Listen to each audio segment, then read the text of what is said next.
Hi, this is Vivian. I'm back again today, and I wanted to talk about some of the struggles that our youth have today. And I think as a Christians, it is our job or our responsibility to help our kids to feel good about themselves. So, what is self esteem? Self esteem, first of all, is our satisfaction with ourselves or our opinion of how we feel about who we are. And of course, you can have a high self esteem or you can have a low self esteem. Nevertheless, self esteem is very important. Now, first, let's just deal with some of the things that cause our kids to have a low self esteem. The first thing is feeling unwanted or unsupported. Like nobody's in their corner. Nobody ever wants to stand up for them. No one ever wants to go to bat for them. Those types of things can lower a child's self esteem.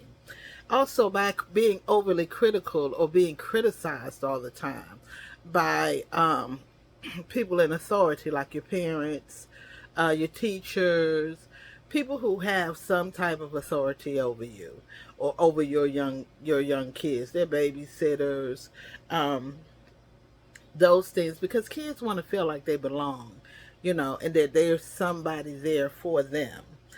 Um, a lack of love and a lack of value of your kids can cause them to have low self esteem. And what do I mean by that? If we constantly pushing them away, we don't have time for them, we don't think that they can think properly, or we're telling them they're stupid, they're dumb. How could you come up with that kind of idea? Where did you get that from? We don't believe in them.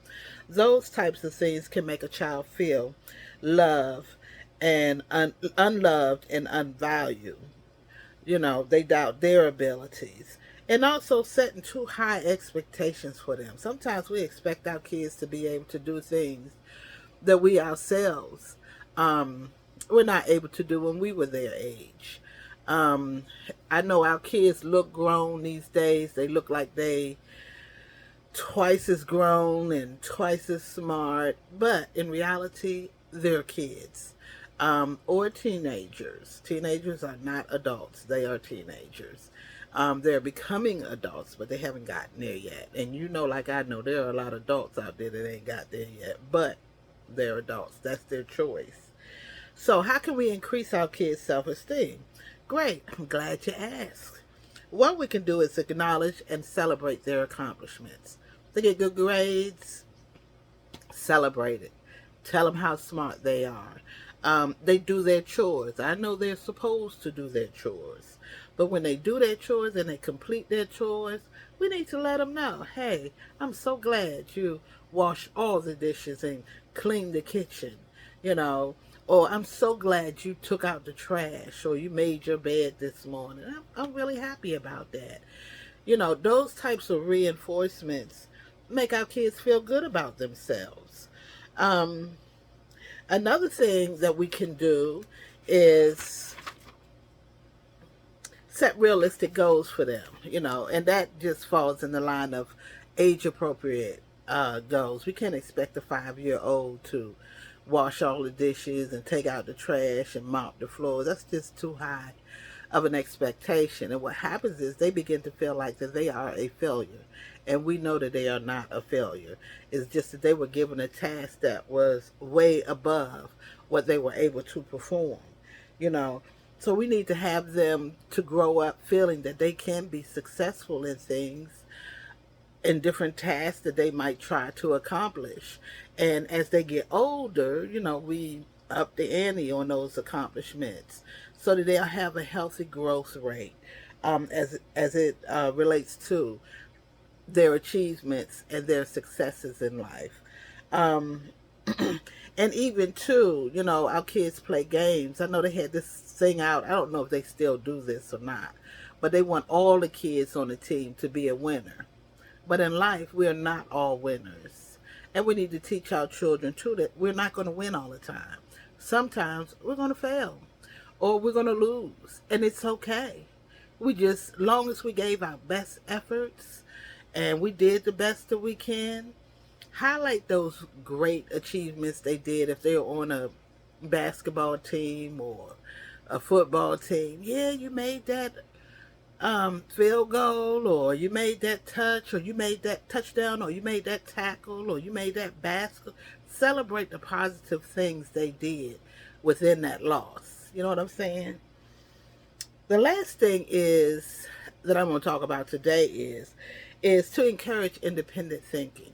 Now I know in certain families, thinking independently is not a thing, but we need to allow our children to express themselves. You know, and you know, with limitations. We don't want our kids running out and being able to do whatever they want to do, get tattoos all over their faces at 5 years old because their friend got a tattoo and they want to get bigger and better tattoos. No, we don't want to. I'm not talking about that kind of expression, but about their opinion. What do they think about certain things that happened in school today, or that they encountered while they were at the mall, or what did they think about this scene that you saw in the movie? You know, encourage them to speak up, because when they do encounter difficult things in life, they'll feel comfortable about coming to you and saying, hey, look, mom, dad, X, Y, and Z happened today, and I just didn't know how to deal with it. What do you think I should have done? I felt like I should have did this or that. And, it opens the lines of communications and let them know that there is somebody that they can talk to. You know, um, it lets them be able to open up and speak their mind, and because kids do have a contribution to be made. They're not bogged down with the things that we are, worried about, the wars that's going on, all the crime, the stealing, how we're going to make ends meet, how we're going to pay our rent, put food on the table, clothes on. They're not worried about all of that stuff because they look to us to take care of those things for them. And so their mind is more free to be creative and open. And, there was a show out called Are You Smarter Than a Fifth Grader? Well, yeah, about life, we are smarter than a fifth grader. But they might know a little bit more math than I do, or they may can spout off historical data that I have forgotten because I haven't been in school in years, and we won't talk about that. But um, self-esteem, we need our children to feel good about themselves and who they are, and whether they're different. They don't have to be like everybody else, and we need to celebrate it, because in reality it starts at home, in the house, not at school, not at church. It starts in the home, so we need to let it start with us. As I've said always, and I'll say it again, the silent Christian being a silent Christian no more is an oxymoron, because as Christians, we need to let our voices be heard and our actions sing. I'll see you next time. God bless.